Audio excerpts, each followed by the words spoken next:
Laissez le Seigneur vous parler, laissez le Seigneur vous montrer quels sont ses projets pour vous. Non pas ses projets pour quelqu'un d'autre, mais ses projets pour vous. Dieu a des projets pour vous. Il a de beaux projets. Mais si vous ne venez pas à l'église, si vous ne lisez pas la Bible, si vous ne priez pas le Seigneur Jésus, vous ne pourrez pas découvrir quels sont ses projets. Et surtout, vous ne pourrez pas savoir comment faire pour plaire à Dieu et entrer dans ses projets à lui. Les projets de Dieu ne sont pas des projets d'hommes. Il faut donc savoir comment faire pour réussir les projets de Dieu. Pour réussir les projets de Dieu, il faut connaître la nature du Seigneur. Il faut connaître quelle est sa volonté, qu'est-ce qu'il aime et comment il fait pour travailler au milieu des hommes. Comment il s'y prend, comment il manœuvre pour nous faire comprendre les choses et nous permettre de réussir ce qu'il a prévu pour nous. Chaque destinée est strictement personnelle. Ma destinée ne pourra jamais être la vôtre. Ce que Dieu veut faire avec moi personnellement est lié à ma personne, à ce que je suis, à la particularité de mon vécu et de ce que Dieu prévoit de faire avec moi au ciel. Vous savez que Dieu a des projets pour nous sur cette terre, mais il a des projets pour nous aussi au ciel. Et je crois que les projets que Dieu a pour nous sur cette terre portent quelque part le mystère de ce que Dieu va faire avec nous au ciel. C'est pour ça, on ne peut pas juger son prochain. Parce que notre expérience avec le Seigneur est personnelle. Nous devons en témoigner, nous devons parler de Jésus, mais il y a quelque chose qui se passe dans notre vie intime que les autres ne peuvent pas comprendre. Non. Il y a un texte extraordinaire dans la Bible qui dit que notre vie est cachée en Christ. Je crois qu'il y a une partie de la vie de chaque individu qui est vraiment cachée, qui est intime et qui ne pourra être jugée par personne. Je pense que nous avons notre jardin privé avec Dieu. Je voudrais que nous ouvrions la Bible pour comprendre un texte qui m'a toujours interpellé, bouleversé. Un texte, je crois, qui nous parle du cœur et de l'intimité de chaque personne avec Dieu, qui doit être préservée et qui ne peut pas supporter le jugement des autres. Luc, chapitre 6. On va prendre à partir du verset 36. Luc 6, 36. Souvenez-vous de cette référence. Elle est importante. Nous allons débattre d'un sujet sur lequel il y aurait vraiment beaucoup de choses à dire. Mais je voudrais vous en parler maintenant avec une explication particulière que vous n'avez peut-être jamais entendue, une explication que le Saint-Esprit m'a donnée. Luc 6, 36. Soyez donc miséricordieux comme votre Père est miséricordieux. Nous manquons de miséricorde. Je vous le dis franchement. Nous manquons de miséricorde. Nous sommes durs. Nous sommes trop durs avec notre semblable, avec nos semblables, avec les autres. Et nous jugeons trop facilement.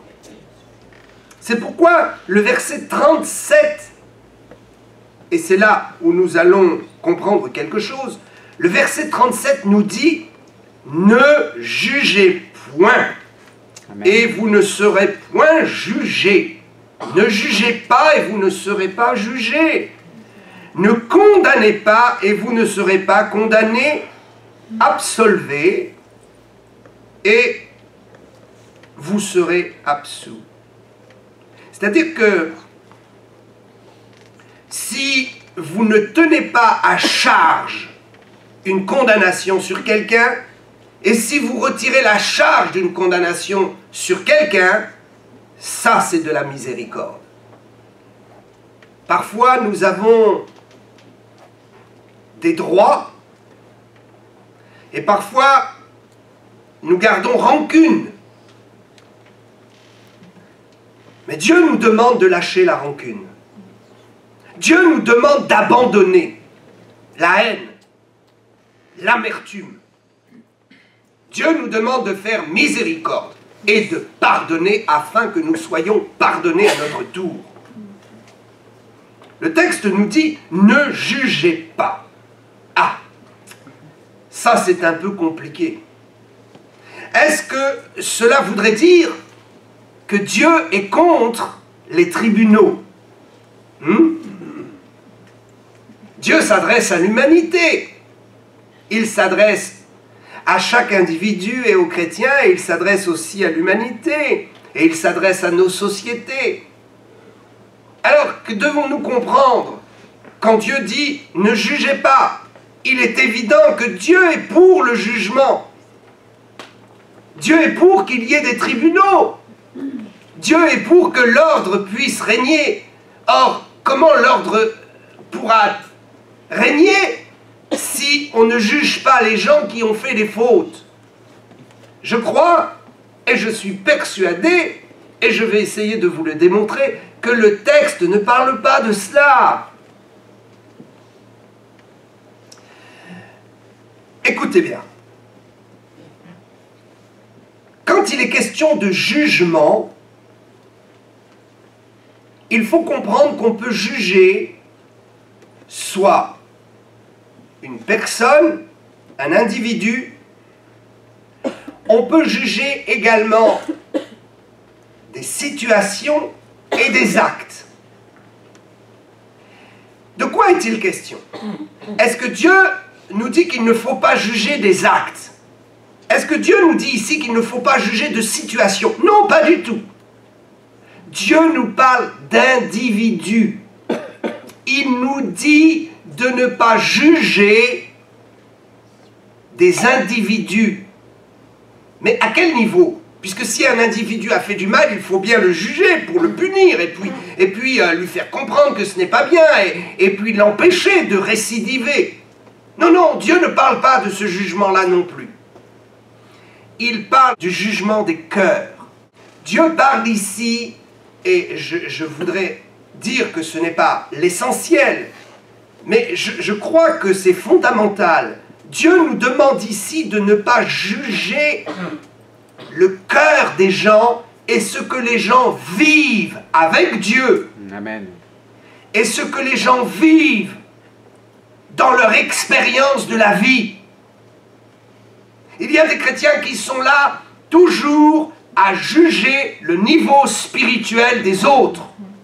C'est ça, je pense, qui est fondamental ici. Dieu nous dit, c'est moi qui juge les reins et les cœurs. C'est moi qui juge l'état des cœurs et qui pèse les cœurs pour savoir si ces cœurs m'aiment ou ne m'aiment pas. Nous avons vraiment tendance à nous prononcer sur la valeur morale et spirituelle des gens. Nous avons trop tendance à mesurer, à vouloir mesurer où ils en sont avec Dieu, mais ça ne nous regarde pas. Il y a des gens qui font des choses, et à travers ce qu'ils font, on se permet de dire « Oh, ils aiment Dieu », mais peut-être ils n'aiment pas Dieu.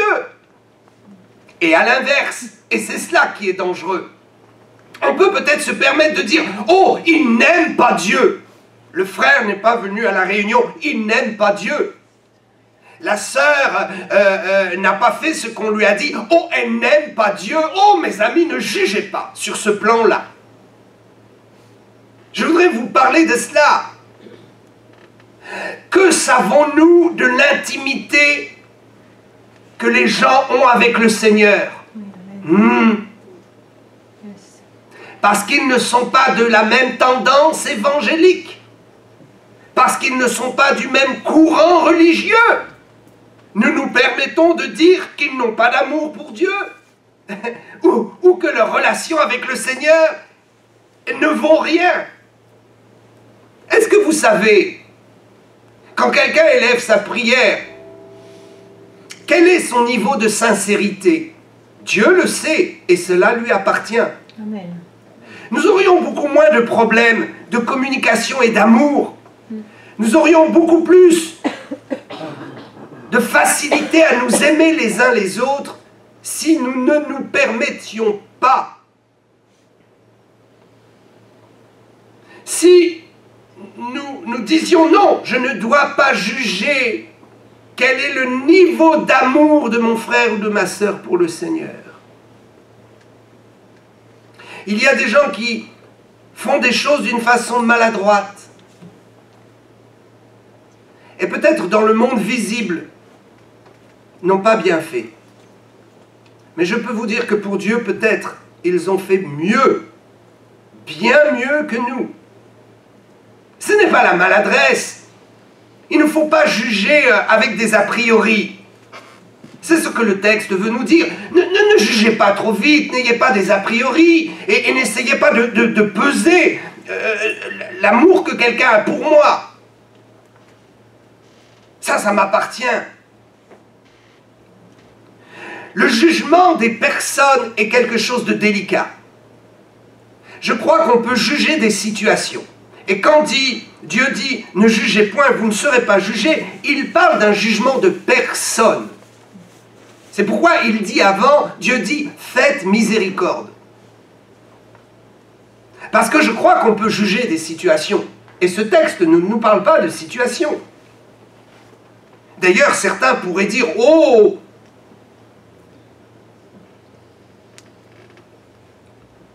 Le Seigneur se contredit dans sa parole. Parce qu'il y a un autre texte de Paul aux Corinthiens qui dit quelque chose qui semble être différent. J'aime prendre des textes qui semblent être en opposition dans la Bible parce qu'en fait, il n'y a pas d'opposition. Il y a simplement quelque chose à comprendre. Dieu cache les choses et il donne aux gens honnêtes la possibilité de découvrir ce qui est caché. La Bible ne peut pas se contredire. Or, dans 1 Corinthiens 2,15, il est écrit « L'homme spirituel juge de tout ». Et quand on regarde d'ailleurs le mot grec, c'est exactement le même mot qui est utilisé. Il est bien question de jugement. Mais il est dit « L'homme spirituel juge de tout ». Cela veut dire que il est plus question ici de situation. Nous avons le droit et le devoir, quand nous sommes à Jésus et que nous sommes éclairés sur la volonté de Dieu, de pouvoir juger si une situation est mauvaise ou bonne, si nous pouvons nous y engager ou pas, si nous pouvons valider l'action de quelqu'un ou pas. Il n'est pas question de juger la personne, il est question de juger ce que la personne fait. Dieu ne condamne pas le pécheur, nous ne cessons de le dire. Il condamne le péché. Nous ne voulons pas juger des gens. Nous voulons mettre en garde contre des situations et prévenir les gens. Juger ce qu'ils ont l'intention de faire si ce qu'ils ont l'intention de faire est mal. Je crois qu'il y a des gens qui ne sont pas éclairés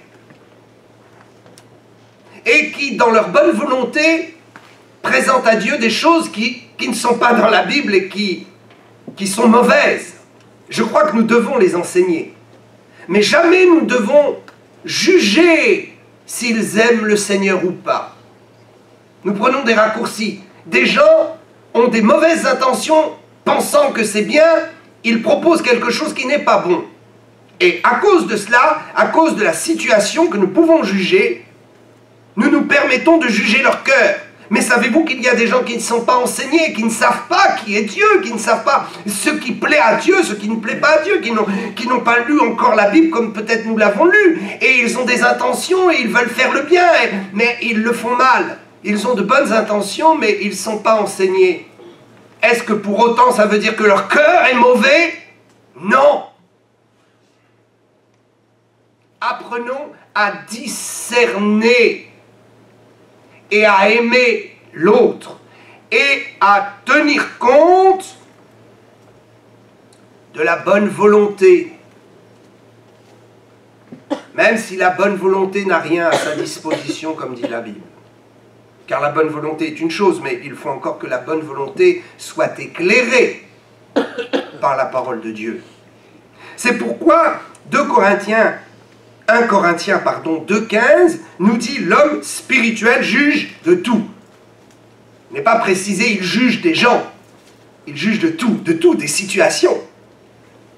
Bien sûr, on arrive aussi à parler aux personnes. Mais je crois que si nous sommes en Christ, nous devons avoir de la miséricorde. Et être capables d'enseigner quelqu'un et de redresser quelqu'un sur une mauvaise attitude tout en l'aimant et sans juger le niveau de son amour pour Dieu. J'ai vu tellement de désastres. Des gens élever une prière maladroite et d'autres très spirituelles. Dire « Oh, avez-vous entendu? Il n'aime pas Dieu, celui-ci. » Mais comment pouvons-nous juger le cœur et peser le cœur de quelqu'un? Il n'y a que le Seigneur qui pèse les cœurs et qui sonde les reins. Jérémie chapitre 17 et verset 10 nous dit que Dieu sonde et pèse les cœurs. Il sonde les reins. Il connaît quelle est la pensée de l'homme. Il sait où en est le niveau d'amour de l'homme.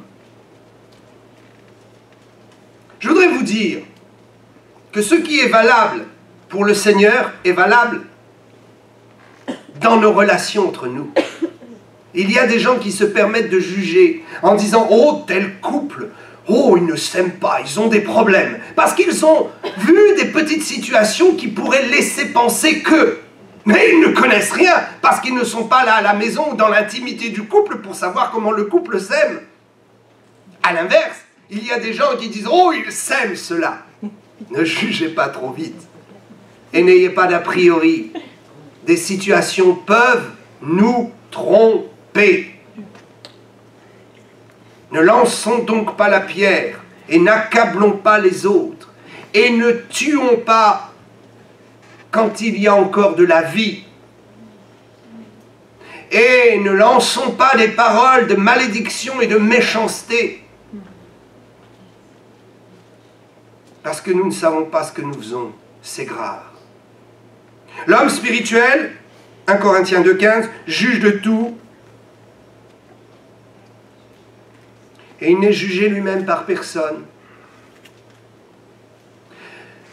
Le vrai jugement consiste à dénoncer des situations et à secourir des hommes et des femmes. Si, en voulant redresser une situation, je détruis la personne, alors j'ai tout raté. Et il eût mieux valu pour moi que je ne fasse rien. Savez-vous que Dieu travaille avec chacun d'entre nous? Nous avons une partie de nous-mêmes qui n'est pas livrée aux autres et qui ne pourra jamais être livrée. C'est notre intimité avec Dieu. Le Seigneur nous apprend des choses, il nous corrige et il nous emmène vers la voie de notre destinée. Et il nous prépare afin que nous puissions accomplir ce que lui a décidé que nous allions accomplir. Et les gens sont là à nous juger et parfois à nous détruire. Savez-vous qu'il y a des épreuves qui sont salutaires pour certains? Il y a des épreuves dans la vie de certains qui révèlent un grand amour pour Dieu. Oui! Parfois, quelqu'un peut tomber malade. Et on dit, oh, Dieu n'est pas avec lui. Il n'aime pas le Seigneur pour qu'il lui arrive telle chose. Ne jugeons pas le cœur. Parfois, Dieu envoie une épreuve. Parce que précisément la personne est très spirituelle et est capable de supporter cette épreuve. Et très sincèrement, les épreuves nous rendent meilleurs. Si Dieu m'a jugé digne de passer au travers une épreuve, c'est que mon cœur doit être suffisamment plein de sa grâce et aimant pour lui, afin que Dieu me fasse traverser l'épreuve. Il n'y a pas d'épreuve de fournaise où Dieu ne soit présent pour vous prendre la main. Il y a des gens qui traversent les épreuves et qui ne veulent pas prendre la main de Dieu et qui ne veulent pas reconnaître que Dieu est avec eux. C'est leur problème. Mais je vous assure que dans toutes les tragédies, toutes les épreuves, Dieu est avec nous et il nous prend par la main afin que nous traversions l'épreuve et que nous sortions victorieux. Le problème est de savoir ce que nous voulons. Est-ce que nous voulons accepter ce que nous sommes? Est-ce que nous voulons accepter ce que Dieu nous a donné? L'acceptation est la clé de la délivrance. Alors parfois, nous n'acceptons pas parce que les autres nous ont jugés. Les autres nous ont fait douter de notre amour pour Dieu. Ils nous ont tellement jugés, ils ont essayé de peser notre cœur pour savoir quelle était la valeur de notre âme et quel était le sentiment profond au fond de nous, de notre amour pour Dieu. Et ils ont réussi à nous faire douter de nous-mêmes.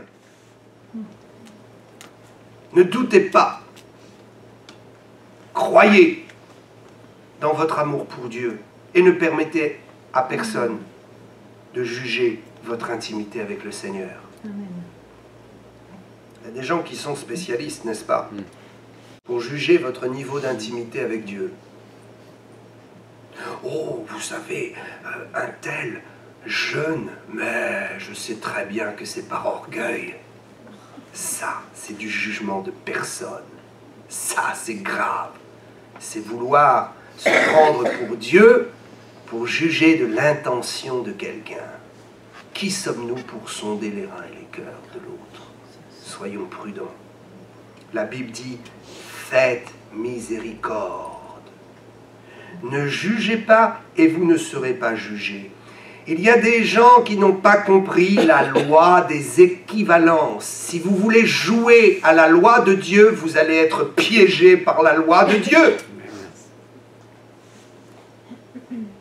La loi des équivalences est la terrible conséquence de ceux qui veulent se prendre pour le Seigneur et qui jugent l'autre. Si vous ne voulez pas être jugé, ne jugez pas les autres. Si vous ne voulez pas attirer sur vous le jugement des autres, ne commencez pas à ouvrir la porte au jugement.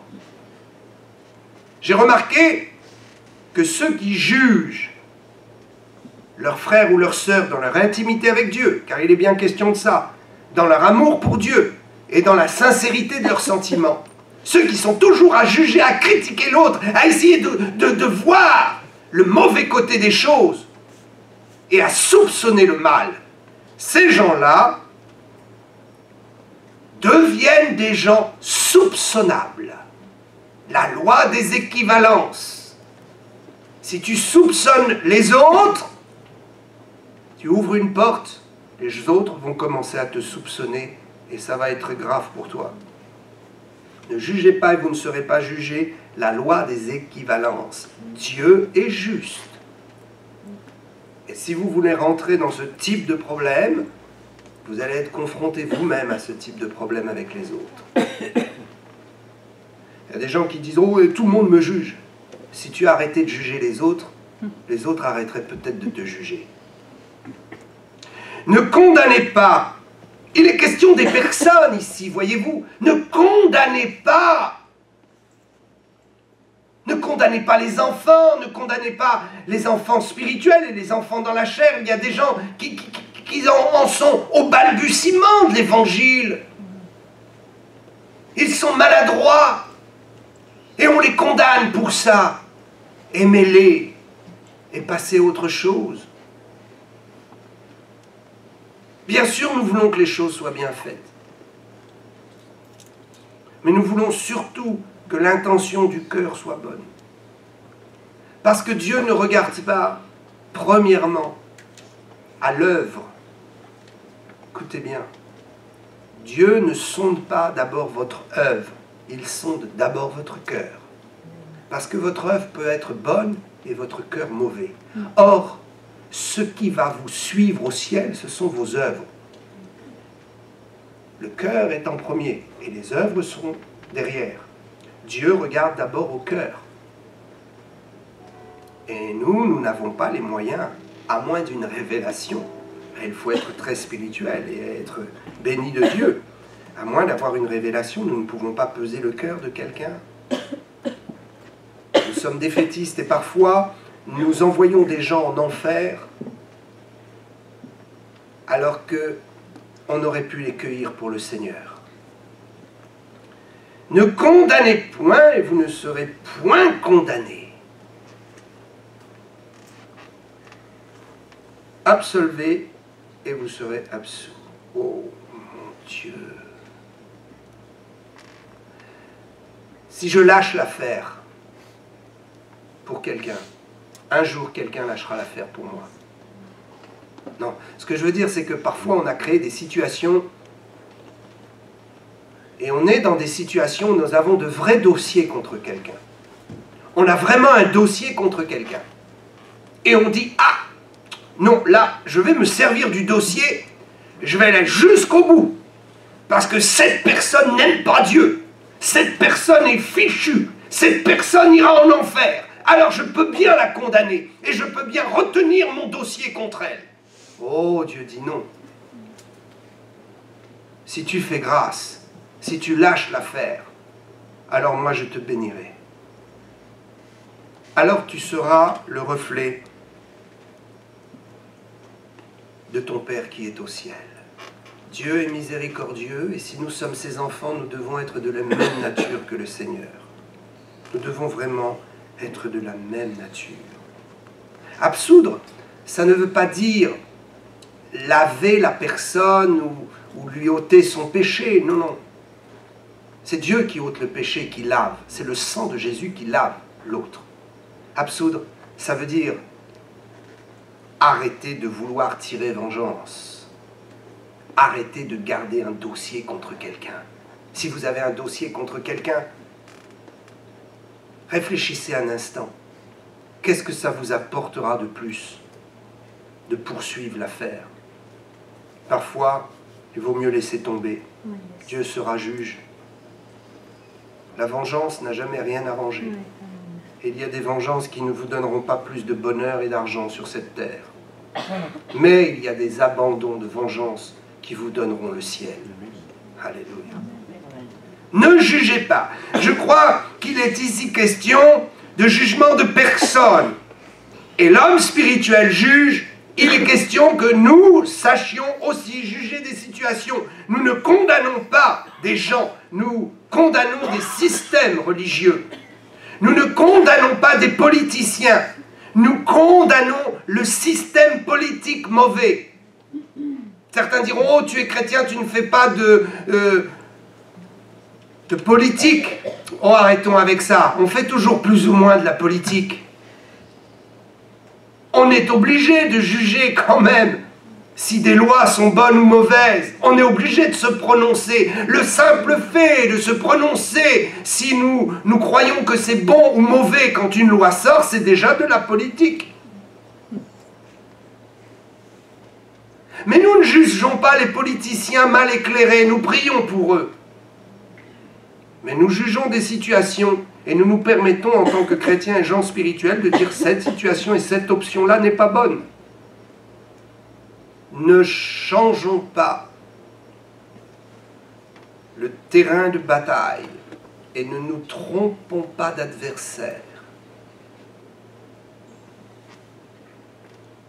Les gens ne sont pas à tuer et à condamner. Ils sont à sauver. Je ne veux pas, et j'espère que personne ne voudra plus jamais juger du niveau spirituel de l'autre et se permettre de condamner quelqu'un. Ne nous laissons pas avoir par les apparences, mais aimons notre prochain. Faisons miséricorde. Croyons qu'il y a de l'amour, qu'il y a une part du Saint-Esprit dans la vie de ceux qui cherchent le Seigneur. Aimer les frères, c'est croire qu'ils cherchent le Seigneur autant que nous. Pourquoi est-ce que l'autre ne chercherait pas le Seigneur autant que nous? Et qui sait si dans sa maladresse et sa confusion, Dieu ne lui accordera pas une plus grande place au ciel que nous. Parce que Dieu aura pesé son cœur, et dans ce cœur, il aura vu quelque chose de très lourd par amour pour Dieu. Notre amour pour Dieu. Ne jugeons pas les serviteurs, ne jugeons pas ceux qui partent en mission. Il y a des gens qui partent en mission et d'autres les jugent en disant où ils vont en mission pour leur gloire. Ouais. Je ne sais pas si exposer sa vie à la mort, c'est vraiment la recherche de la gloire. Parce qu'il y a des situations parfois, dans les terrains missionnaires, où nous sommes bien en danger. Ne jugeons pas trop vite. Il faut avoir tous les éléments. Et même quand on les a, on ne sait pas quelles sont les intentions des cœurs. Seul Dieu peut nous le montrer. Et s'il ne nous le montre pas, alors nous appliquerons ce que 1 Corinthiens 13 dit, l'amour croit tout. Amen. Et l'amour espère tout. Que Dieu vous bénisse. Te bénissons pour la puissance de ta résurrection. Amen. Qui nous donne cette autorité, qui nous donne cette possibilité pour entrer dans ton royaume et parler avec toi. Nous voulons parler avec toi, Seigneur. Nous voulons déposer à tes pieds toutes nos craintes, toutes nos angoisses. Nous voulons te dire franchement combien parfois le fardeau est lourd. Mais nous voulons aussi espérer en toi et trouver dans ta parole le chemin de la délivrance et l'appui de la foi. Merci Seigneur Jésus de ce que ta maison demeure une maison de prière. Ta maison demeure une maison de rencontre avec toi. Te donnons toute la gloire et nous t'adorons, Jésus. Te bénissons pour la puissance de ta résurrection. Amen. Qui nous donne cette autorité, qui nous donne cette possibilité pour entrer dans ton royaume et parler avec toi. Nous voulons parler avec toi, Seigneur. Nous voulons déposer à tes pieds toutes nos craintes, toutes nos angoisses. Nous voulons te dire franchement combien parfois le fardeau est lourd. Mais nous voulons aussi espérer en toi et trouver dans ta parole le chemin de la délivrance et l'appui de la foi. Merci Seigneur Jésus de ce que ta maison demeure une maison de prière. Ta maison demeure une maison de rencontre avec toi. Te donnons toute la gloire et nous t'adorons Jésus. Nous pouvons faire l'expérience d'une rencontre personnelle avec Dieu. Nous ne parlons pas d'une rencontre avec une philosophie ou avec une religion, mais nous parlons d'une rencontre personnelle avec Dieu. Parfois, sa présence est si intense et si merveilleuse. Nous la ressentons, nous ressentons tellement la présence de Dieu et nous disons, oh, trop longtemps, j'ai communié avec une religion, mais je n'ai pas communié avec Dieu. J'ai communié avec un système de pensée, mais je n'ai pas communié avec Dieu. Le Seigneur Jésus est le seul qui puisse te délivrer de chacun de tes problèmes. Amen. Il n'y a pas de nom comme celui de Jésus qui est été élevé aussi haut dans les cieux. Non pas le nom de Bouddha, non pas le nom de Mohammed, non pas le nom de Krishna, de Vishnu, je ne sais quel autre nom. Seulement le nom de Jésus-Christ, le Fils du Dieu vivant, qui a été élevé pour que tu sois sauvé. Amen. Et que tu vives heureux. C'est le temps de lui confier tes problèmes. Trop longtemps, tu as porté tes problèmes tout seul. Le Saint-Esprit est ici et Dieu est en train de parler à quelqu'un maintenant. Et Dieu te dit, peut-être tu n'as jamais su que Dieu pouvait te parler. Jusqu'à aujourd'hui, tu ne savais pas que Dieu pouvait te parler personnellement. Étais-tu simplement conscient de son existence? Mais il te dit, tu as trop souvent porté tes fardeaux toute seule. Il est temps maintenant que tu me laisses porter un peu ta vie et que tu me confies vraiment tes problèmes. Je suis là pour porter les fardeaux avec toi. Je suis vraiment là, ressuscité d'entre les morts. Amen. Invisible aux yeux des humains, mais tellement présent et visible au cœur de chaque personne qui accepte de lever les yeux vers le ciel. Si les océans se déchaînent, je les traverserai avec toi. Pères-tu domines mes tempêtes, je suis en paix, car tu es là. Oh Jésus.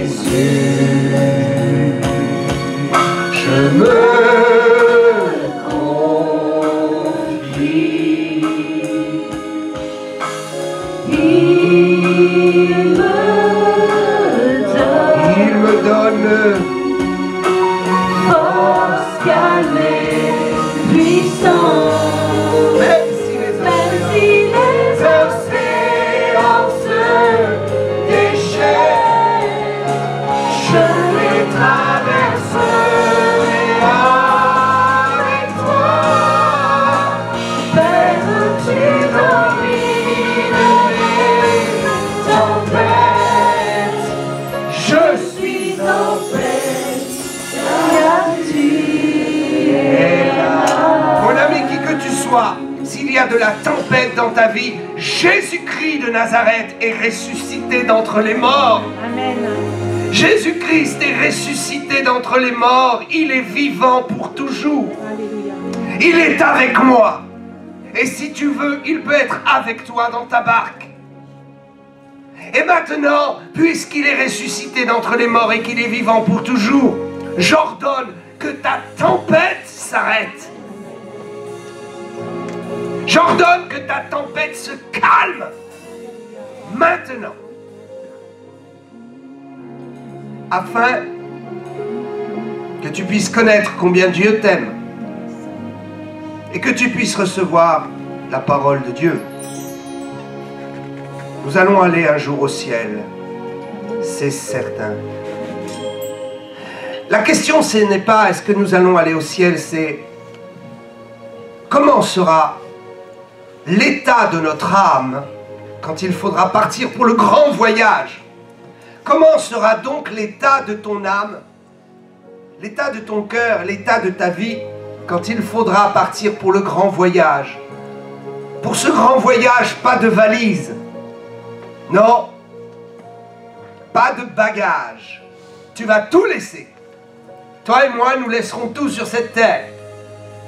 Nous partirons simplement avec la trace de ce qu'aura été notre vie sur terre. Et Dieu nous demandera des comptes.